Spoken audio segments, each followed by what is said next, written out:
Thanks, Matthew, and thanks, Andrew. For me, it's a real honour to be part of the crowdfunding community. I think there's not many communities or areas of work where we really have the opportunity to change the world and really make a difference. 6 months ago, I was a tax partner at Deloitte, and I worked with some fantastic people. But I have to say, in 2016, in tax, it's quite hard to realise people's dreams today. But in crowdfunding, it really gives you that opportunity. I think in tax at one point, you could be more creative and you could make all sorts of things happen. But I think today it's really all about compliance and regulation. So in terms of crowdfunding, in 2012, I developed a platform in the UK. It's a donation-based platform called Inspire a Star for children in sport to help children realise their sporting dreams. And what I then realised was that actually, with crowdfunding, if somebody has a good idea and they can actually sell their idea and they can make it work, funding should no longer be a barrier to somebody getting that idea off the ground. So in the past, often finding funding for something was the thing that stopped somebody. But today, I think that if their idea is good enough, they should be able to rally around if they can attract the engagement and get going. 4 months ago, I bought the reward-based platform in Australia, Ready Fund Go. We focus on social entrepreneurs and innovators and startups and help getting businesses off the ground. So today I meet an amazing number of people with great and fantastic ideas and see all sorts of things I'm sure that all of you do here in this room. So today I'm talking about the power of rewards and what rewards can do. I think that rewards can change the world, so we'll see what we find here. Most of the people that I talk to are starting a business, or they've got an idea that they're trying to take to the next stage to try and help other people or change how we do business today or change the world for better. For most of them, they're full of passion, they're full of energy, but they know they've got to take a big leap into the unknown and see what happens. And in the past, before we had peer-to-peer lending and before we had crowdfunding, it really was a very big leap of faith, and to get to the next stage, there was a lot of uncertainty. If we think about the traditional model of how people who were successful raise funds and go through the different stages, only a few actually made it. So if we look at the 2016 stats that have just come out from the government, they came out in September, around the number of small businesses in Australia. I think it's about 2.1 million small businesses in Australia. This year, I think 280,000 small businesses registered, and about 258,000 businesses failed or deregistered or delisted. I think the normal stats say that sort of between 12 and 24 months, 50% of businesses fail. So it's really stepping into the unknown and actually really having a great belief that you're going to be the one that succeeds. But with crowdfunding, now you've got the opportunity to get to the next stage if you can manage to engage the crowd. In the past, you'd probably start off trying to raise some money from your friends and family. If you're lucky, you might get a grant. And then you'd be on to the angels, trying to get angel investment. And then if you were very lucky and you got to the next stage, VCs, private equity, and then the very few might IPO. Now we've got that layer in the middle. So from starting up, from friends and family, using reward-based crowdfunding, you can try and get the engagement of the community. You can get started, you can create some customer following, you can get some interest in your product, you can develop your product. Then with equity, sometimes the people who are looking at equity crowdfunding, if you've already had a crowdfunding round and you've been successful at reward-based crowdfunding and shown that you can build a community, people are going to be more interested in backing you at the next stage. And of course, there's debt as well at all levels here in terms of helping people through that journey.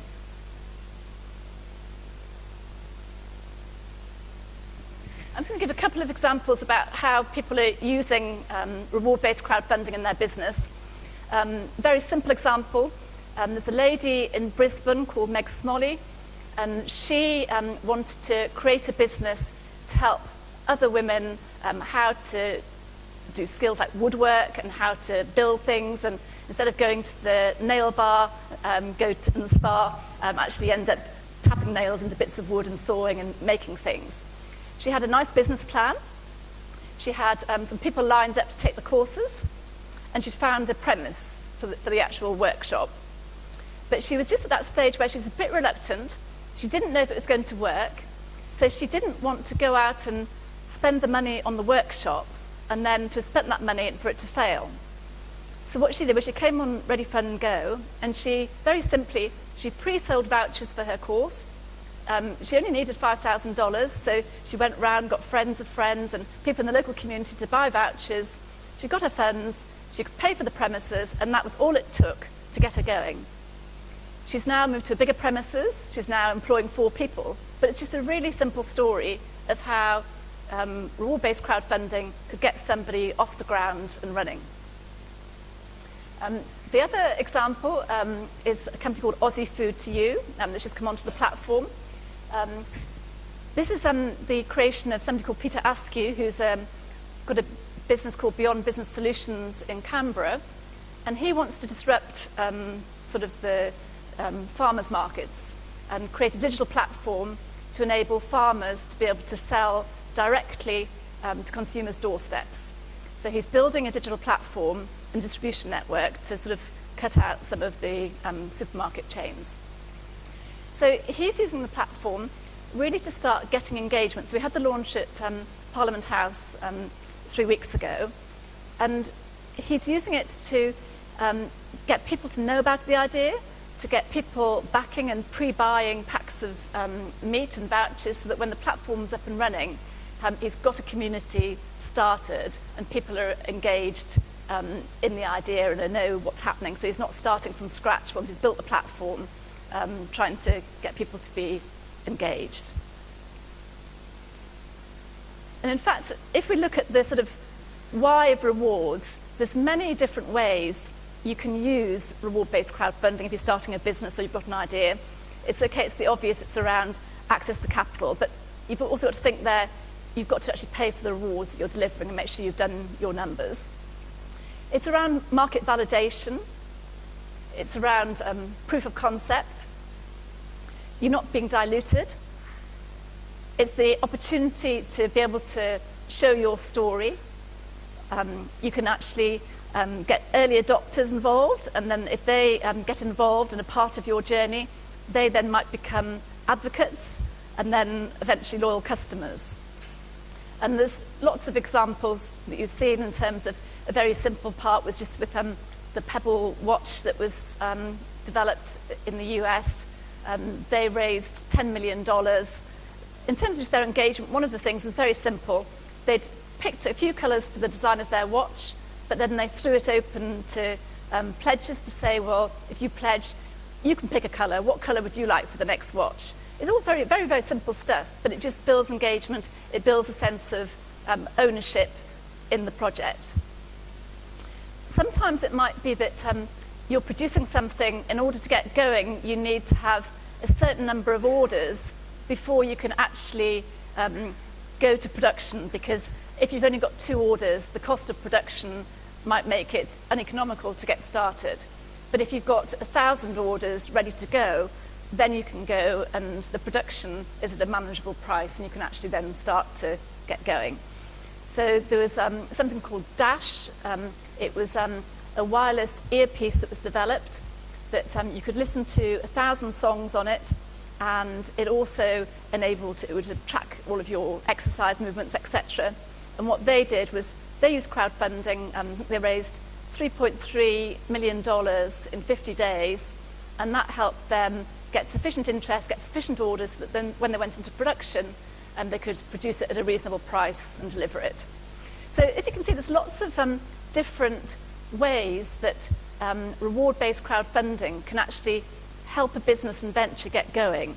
It's really as much as the marketing and the promotion of your story and your goods. And it can be quite time effective, because if you're building a business from scratch, obviously your customers are key. If you have to step away from your business at the outset from your customers, and you have to go and try and separately raise finance, I'm sure as lots of people who've tried to raise finance know, it's pretty all-consuming, and it does really take you away from your business. But here, you're actually doing both things at the same time. I think sometimes there's a misconception that you can put an idea onto a platform and it'll just sit there and all of a sudden the money will come in. Well, that doesn't happen, but you do need to engage and you need to create the community. But if you're doing that as part of your business anyway, you're really killing two birds with one stone.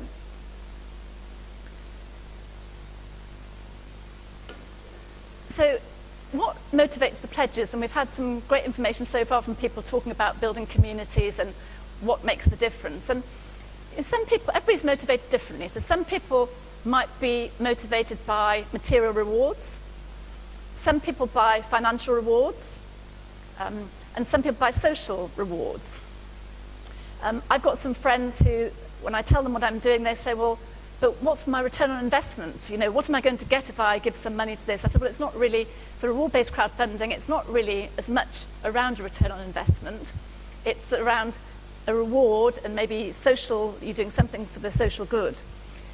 So I think some people, equity crowdfunding is going to be the place for them. Some people can see the whole spectrum and want to be involved in all aspects. With some of the material rewards, it might be that somebody wants to be the first person to have something. They like testing new technologies. They always want to be first off the rank.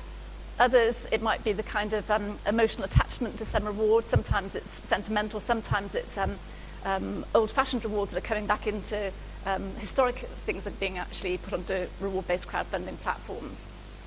And then for a lot of people, it's actually the social part. So some people really want to be the early adopters. Some people want to be the person in that balloon with the light bulb and be the first person to see if it works or if they crash and burn. Other people want to be at the bottom. Other people want to be the co-creators, trying to give their input, trying to sort of say, well, how it might work, how they can help develop something and be part of that story. Other people are happy to be the customers. Some people are happy to donate to things, and some people, as I said earlier, want the financial return.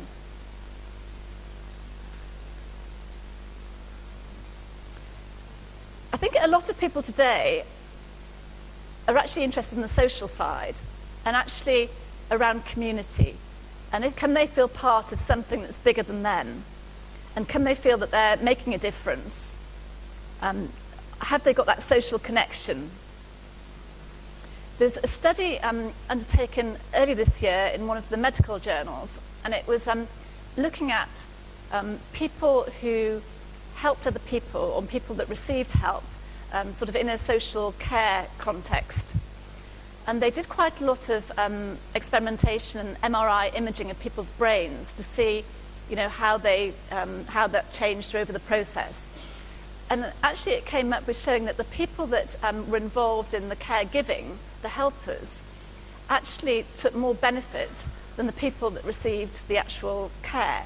When you looked at the imaging of their brains, their stress had gone down, so their happiness hormones had flourished. And people sometimes forget the actual joy of giving. I wonder how many people have seen the TED talk by Michael Norton. If you haven't, it might be worth looking at. I think about 3 million people have watched it, and it's around money and happiness. And he starts off with the old adage that money can't buy happiness. And he said lots of people buy into that, but he's a professor at Harvard Business School, and he said, well, if he sort of bought into that, he would really be in the wrong job. So he said that his slant on it is that it really, if money's not buying your happiness, you're spending it in the wrong way. And they did lots of experiments about giving people bits of money to go and tell them to do certain things in the day with the money that they'd given them. It was all sort of quite small amounts. And then they would, at the end of the day, go back to them to see what their reaction was. And from the work that they did, they found that actually it was really around, if people had given to somebody else and made their day, they actually had an increased sense of well-being and happiness than if they'd actually just gone out and bought something that they fancied for themselves that day. And they even had quite a simple example of a Starbucks. You can go and buy the same items. You can go and buy your coffee. And what happens, though, to that coffee, if you bought it for somebody else, you might get more pleasure than if you bought it for yourself. It might depend on what time of day it is. I think if it's first thing in the morning, it might be a different answer. So I think it was just sort of a really sort of high-level overview, just so to try and show the value of rewards, both the value that rewards have, obviously, to the campaign creator, but also the value in terms of sense of well-being and happiness it can bring to the actually pledger on the campaigns. And I think there is quite a lot of opportunity for us to use reward-based crowdfunding more broadly. Because I think in terms of a lot of businesses that are starting up, especially in Australia, aren't really looking yet at using reward-based crowdfunding as a way to get off the ground and get building their communities. And I think they could be doing a lot more of it. So, well, thank you very much, everyone, for listening. And if anybody wants to chat over lunch, I'm around. So, thank you.